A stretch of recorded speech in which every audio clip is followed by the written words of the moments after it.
Halo dulur, selamat datang di Media United, channel fans MU paling netral. Menang dipuji, kalah dibully. Di video kali ini kita akan membahas beberapa update terbaru dari Manchester United ya, menjelang pertandingan melawan FC Porto di kompetisi Europa League. Tampaknya di internal Manchester United masih ada beberapa situasi yang belum terselesaikan. Namun sebelum kita membahas lebih jauh, mari kita masuk ke berita yang pertama. Melansir dari Daily Mail, di sini dikatakan bahwa Erik ten Hag masih mendapat dukungan mayoritas di dalam ruang ganti. Suasana masih tetap tenang usai kekalahan di tangan Spurs. Ia mengapresiasi reaksi para pemain setelah Bruno dikeluarkan dan mengatakan jika mereka memberikan segalanya di dalam lapangan. Erik ten Hag juga mendapat dukungan penuh dari asistennya, Ruud van Nistelrooy dan Rene Hake. Ketiga pria tersebut bekerja bersama untuk mengatasi awal musim yang berjalan sulit. Di lain sisi, dukungan dari pemain juga sangat besar, khususnya dari yang pernah bekerja bersamanya di klub sebelumnya. Ruang ganti merasa jika masalah ini masih dapat diselesaikan.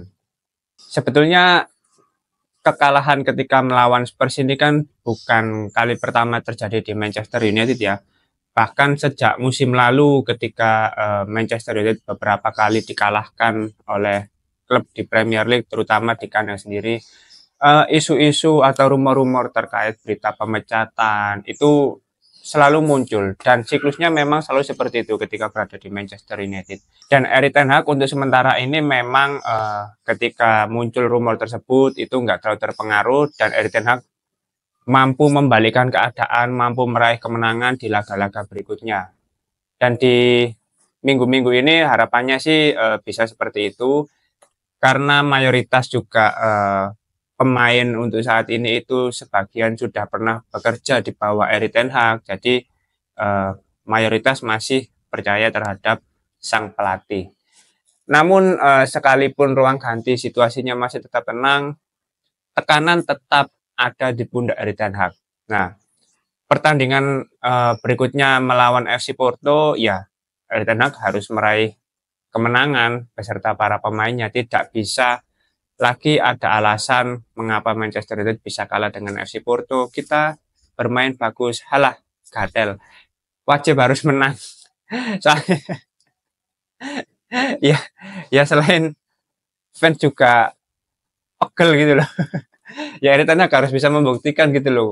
Jangan sampai imbang lagi, jangan sampai kalah lagi. Aduh, susah lur, susah, sumpah susah. Ya kadang di lain sisi kan kasihan ya lihat ten Hag ini kayak eh apa ya, kreditnya itu sudah mulai menurun, situasinya sudah mulai terancam.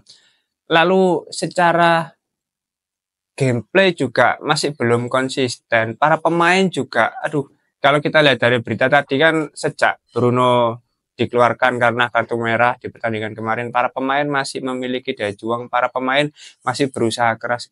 Apa dia berusaha keras? Wong nyekel balai jarang, passing salah terus, bal sering kerebut. Apa dia berjuang? Gateli, gateli. Gak relate ya. Untuk teman-teman yang lihat pertandingan pasti merasa ini sangat tidak relate sama sekali. Pucuki iki, pucuki iki. Beritanya gak sesuai iki karo kondisi wingi. Ya intinya kalau masih ingin mendapat dukungan dari pemain, dari staff, dari manajemen, ya minggu ini harus bisa memenangkan pertandingan ya ketika melawan FC Porto di kompetisi Europa League. Lalu di akhir pekan nanti ketika melawan Aston Villa. Menurutku ini lawan yang sangat berat ya ternyata ya karena di fase awal Champions League barusan aku lihat beritanya Aston Villa menang melawan Bayern Munchen, bayangkan 1-0. Aduh, soro.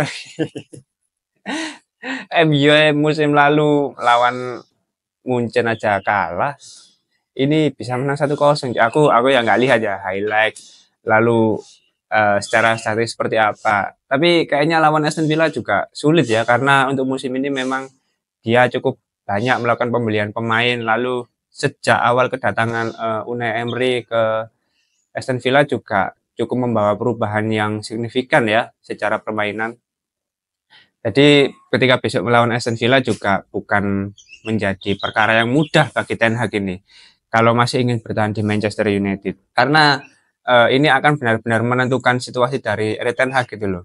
Dan para pemain kalau misalkan masih menginginkan Erik ten Hag bertahan sebagai pelatih di Manchester United, tentu harus apa ya? Harus mengupayakan semuanya lah agar bisa memenangkan pertandingan. Harus berjuang mati-matian ini.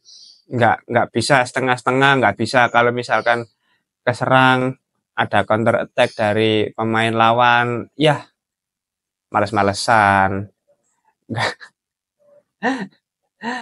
Nyerang juga setengah-setengah gitu. Kebanyakan back pass, males track back.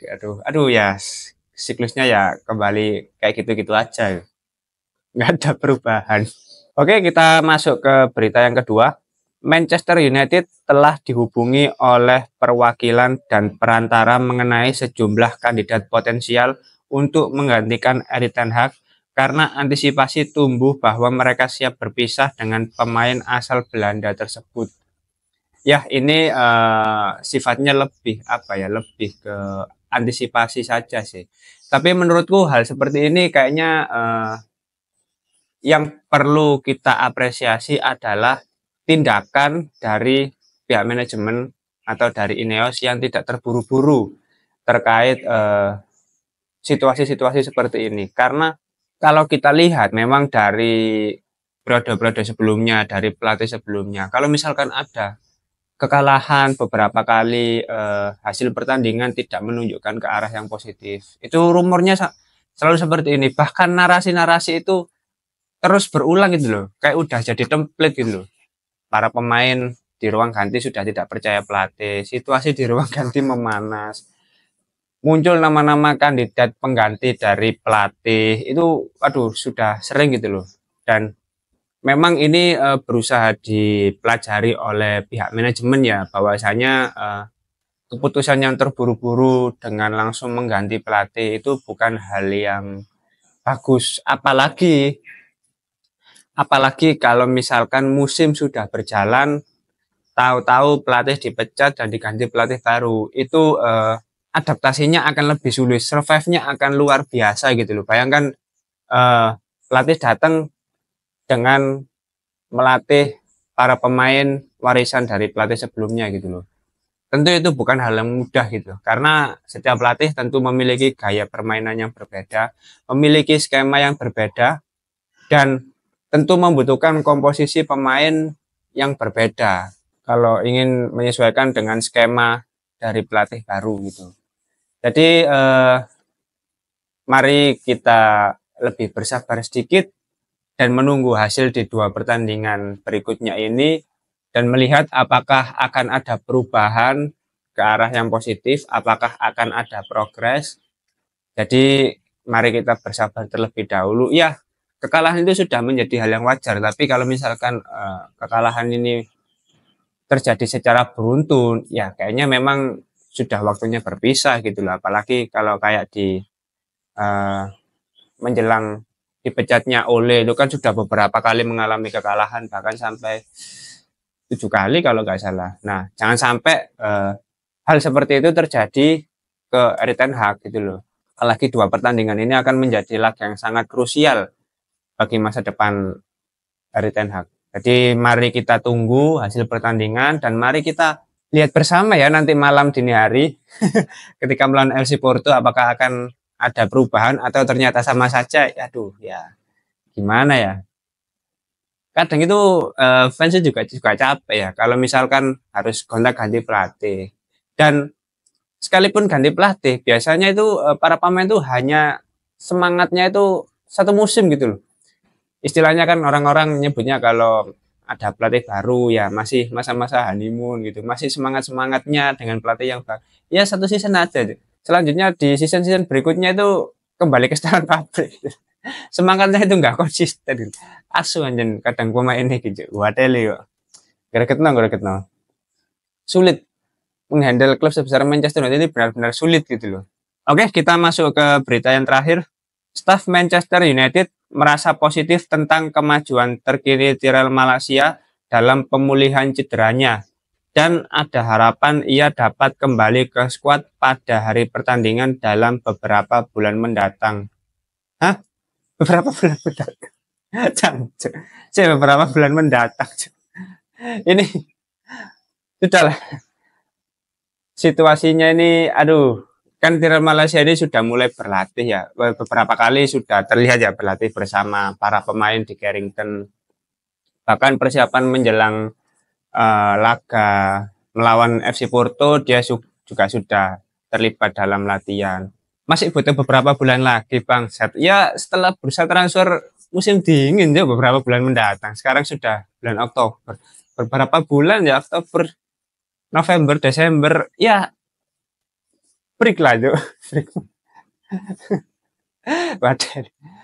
Padahal situasi di back kiri ini benar-benar tidak ideal loh. Tahu sendiri kan Diogo Dalot kalau di posisi tersebut kayak apa. Ya keteteran karena bukan posisi aslinya dan pemain yang bisa mengisi posisi tersebut pun masih cedera, masih belum bisa tampil untuk dekat-dekat ini. Baru bisa bermain beberapa bulan ke depan. Ya buat apa? Wadah Malaysia ini sumpah wadah itu kacau lah. Sumpah kira-kira kayak ini loh, kayak bukan pemain MU, jatuhnya kayak pemain harian gitu loh, kayak karyawan honorer gitu loh, bukan pemain yang dikontrak. Asik. Arek borongan nih gitu di Real Malaysia ini. Garap lek pas saya butuh kerja pas saya butuh aja, lek wis siap tak aja. Batal freelance, arek freelance iki wis. Biasa dicakakno lah pokoknya. Ini bukan berita penting. Luxo gimana? Luxo gak ada kabarnya, Ji. Sama aja. Tapi kalau ada interview-interview, terus konten-konten, ya untuk mengisi sosial media Manchester United, ada Ji Luxo, Ji. Itu jadi konten kreator aja, jadi model. Ji. Kalau untuk sepak bola udah pensiun, wis nggak ada ceritanya Luxo balik dengan kondisi prima, Ji. Sama kayak di dalam Malaysia ini, wis. Mending Heri Amas ya. Calon tulang punggung di posisi back kiri. Kalau yang pemain-pemain senior ini gak jelas. Ya mungkin itu dulu ya update terbaru dari Manchester United. Gak ada berita yang memang untuk sementara ini masih sedikit berita yang bisa disampaikan. Kebanyakan juga ya bukan berita yang penting kayak ini bukan berita yang penting ini komedi terbaru ini hanya intermezzo ini. bukan berita yang benar-benar wah ini bisa membawa perubahan bagi United, wah ini akan menjadi titik balik bagi Manchester United. Ya biasanya sih gitu-gitu aja. Oke, mungkin itu dulu update terbaru dari Manchester United. Kalau misalkan ada opini terkait berita tadi silakan sampaikan ke kolom komentar, kita sharing-sharing bersama. Terima kasih sudah menonton video ini. Jangan lupa like, comment, dan subscribe. Salam.